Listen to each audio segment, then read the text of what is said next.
வயிற்றுக்கு ஹெல்ப் பண்ணுங்க. அடுத்த பாயிண்ட், சாப்பிட்றதுக்கு முன்னால தண்ணி குடிக்க கூடாது 1/2 மணி நேரத்துக்கு. சாப்பிடும் பொழுது சாப்பிட தண்ணி குடிக்கக்கூடாது.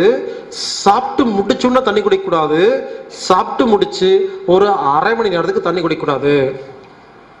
சில பேர் பாருங்க, சாப்பிட்றதுக்கு முன்னால ஒரு டம்ளர் தண்ணி எடுத்து கடகடன்னு ஊத்திட்டு சாப்பிட ஆரம்பிப்பீங்களா? என்னாகும் தெரியுமா? வயிற்றுல ஆசிட் சுரந்திருக்கா? அந்த ஆசிடு குழம்பு, ரசம், மோர், பாயசம், பீடா அப்படி தகத்தகன்னு எரிஞ்சிட்டு இருக்கும்.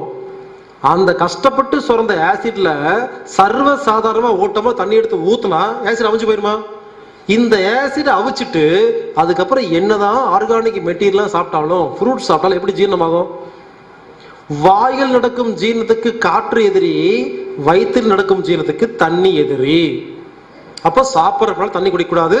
தண்ணி குடிக்கும் போது யாராவது சாப்பிட கூப்பிட்டா நான் வரமாட்டேங்க, இப்பதான் தண்ணி குடிச்சிருக்கேன், ஒரு 1/2 மணி நேரம் ஆகும்னு சொல்லணும். சாப்பிடவும் தண்ணி குடிக்கக்கூடாது. ஏன்னா ஜீரண ஆசிட் தானே பண்ணுது. சில பேர் சாப்பிட தண்ணி குடிப்பீங்கல்ல, தண்ணி உள்ள போய் என்ன பண்ணும்? ஜீரணத்தை கெடுத்து விட்டுருமா? சாப்பிட கூட தண்ணி குடிக்கக்கூடாது. சாப்பிட்டு முடிச்சு உடனே குடிக்கக்கூடாது. என்ன 1/2 மணி நேரம் ஆகணும். சாப்பிட்டு முடிச்சு ஒரு 1/2 மணி நேரம் கழிச்சு தண்ணி குடிச்சுக்கலாம். என்னங்க இப்படி சொல்லிட்டீங்க? சாப்பிட்றதுக்கு முன்னால் 1/2 மணி நேரம், சாப்பிடும்போது 1/2 மணி நேரம், சாப்பிட்டு முடிச்சு 1/2 மணி நேரம், 1.5 மணி நேரம் தண்ணி குடிக்காம இருக்கணுமா? இந்த 1.5 மணி நேரம் தண்ணி குடிக்காம இருந்தா நடுவுல விக்கல் வந்தா என்ன பண்றது? சிக்கல் வந்தா என்ன பண்றது? தாகம் எடுத்தா என்ன பண்றது? தொண்டை வறண்டு போனா என்ன பண்றது? காரம் மாறுது, நிறைய கேள்வி எல்லாம் வரும். விக்கல் சிக்கல் எப்போ வரும் தெரியுங்களா? நம்ம மூளைக்கு வேற வேலையும் உடம்புல இருக்கிற சுரப்பிகளுக்கு வேற வேலையும் கொடுத்தா ரெண்டுக்கும் நடுவுல வேகஸ்ல நரம்பு இருக்கு. அது குழம்புச்சுன்னா விக்கல் சிக்கல், வேற ஒண்ணும் இல்லை. சாப்பிட்டு இருக்கும் போது சாப்பாட்டை போட்டு கவனிச்சு சாப்பிட்ற யாருக்கும் விக்கல் சிக்கல் வராது. ஏன்னா இங்க மூளையும் சுரப்பியும் ஒரே விஷயத்தை யோசிக்குது. சாப்பிடும் பொழுது குடும்பம், பிசினஸ் ஏதாவது யோசிச்சிட்டீங்கன்னா, டீப்பா யோசிச்சிட்டீங்கன்னா என்ன ஆகும்? இந்த வேகஸ் கன்ஃபியூஸ் ஆயிரும். என்னது, மூளைக்கு வேலை வேற தராரு, உடம்புக்கு வேற வேலை தராருன்னு எப்ப யோசிக்குதோ அதுக்கு பேர் தான் வெக்கல் சிக்கல். உடனே என்ன பண்ணுங்க, இந்த 1.5 மணி நேரத்துல இந்த மாதிரி குடிங்க சொல்ல வரல, முடிஞ்சா குடிங்க.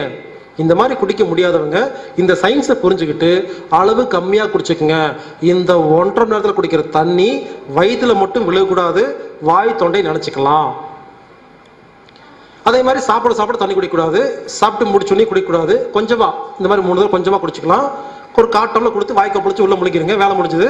சாப்பிட்டு முடிச்சு ஒரு 1/2 மணி நேரத்துக்கு அப்புறம் தான் தண்ணி குடிக்கணும். அந்த மருந்து மாத்திரை நோயை குணப்படுத்தோ இல்லையோ, அந்த மருந்து மாத்திரை சாப்பிட்டு ஒரு சொம்பு தண்ணி குடிக்கிறீங்கல்ல, அந்த ஒரு சொம்பு தண்ணி உள்ள போய் நீங்க சாப்பிட்ட சாப்பாட்டு ஜீரணத்தை கெடுக்குது. அதனால தயவு செய்து மருந்து மாத்திரையே சாப்பிடாதீங்க. அப்படி மருந்து மாத்திரை சாப்பிட்றதா இருந்தா சாப்பிட்ட உடனே சாப்பிடாதீங்க. ஒரு 1/2 மணி நேரம் கழிச்சு மாத்திரை சாப்பிட்டு தண்ணி குடிச்சுக்கங்க. அப்போ அந்த தண்ணி டிஸ்டர்பன் பண்ணாது.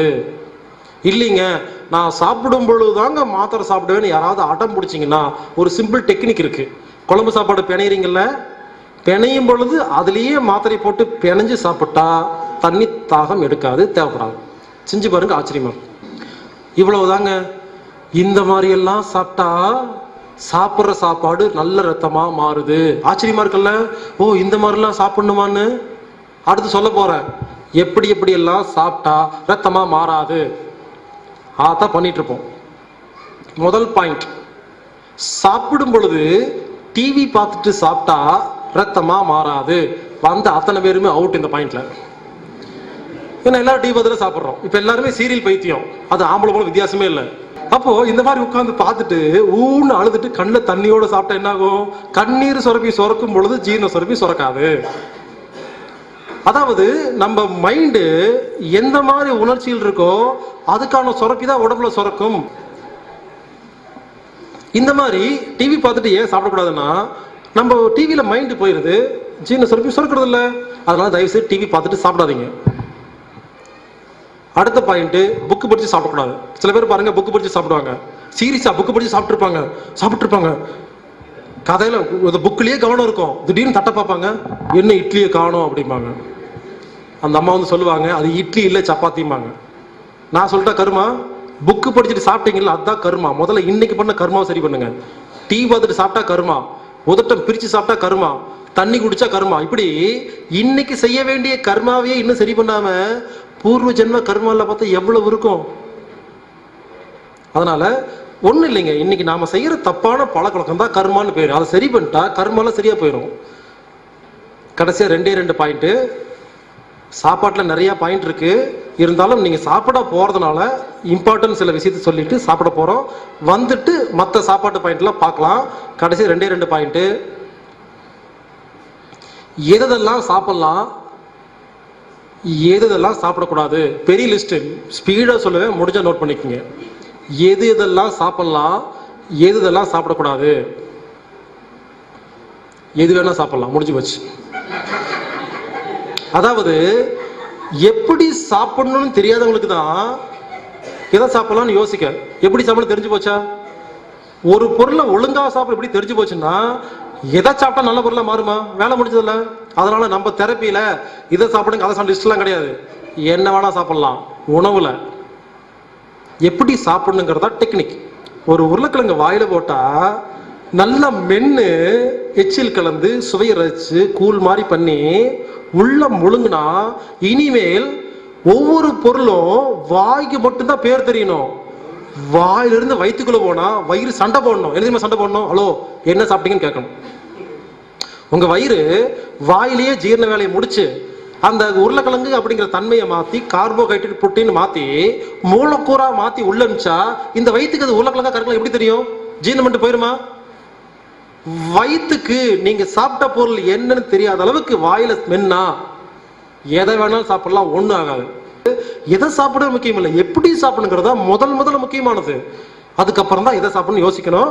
சாப்பிட்டு வந்ததுக்கு அப்புறமா எதுல என்ன சத்து இருக்குன்னு அப்புறம் பார்க்கலாம். இப்போதைக்கு நான் பார்த்துக்க வேண்டியது என்னன்னா எதை எப்படி சாப்பிடணுங்கிறதா முக்கியமே தவிர எதை சாப்பிடணுங்கிறது முக்கியம் இல்லை. கடைசி ஒரு பாயிண்ட், சாரி மறந்து போயிட்டேன். நம்ம டெக்னிக்ல ஒரே ஒரு பொருளை மட்டும் சாப்பிடக்கூடாது, சொல்ல மறந்துட்டேன், சாரி. அது முடியாது, முயற்சி பண்ணுங்க, வேற வழி இல்லை. நான் சொல்ல வேண்டியது கடமை. ஒரே ஒரு பொருளுக்கு மட்டும் டயட்டு, மற்ற எது வேணா உணவுல சாப்பிடலாம். ஒன்னே ஒன்று மட்டும் சாப்பிடாதீங்க. சொல்றதுக்கே சங்கடமா தான் இருக்க, வழி இல்லை. மருந்து மாத்திரையை மட்டும் சாப்பிடாதீங்க.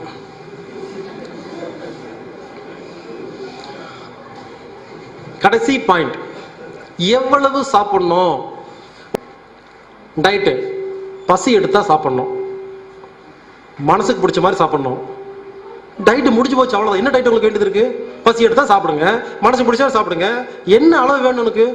யாருக்காவது அளவு வேணுமா?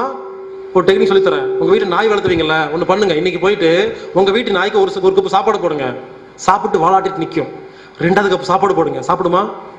3வது கப்பு சாப்பாடை போட்டா என்ன தெரியுமா பண்ணும்? மூஞ்சி பார்த்துட்டு போதுன்னு போயிருதா?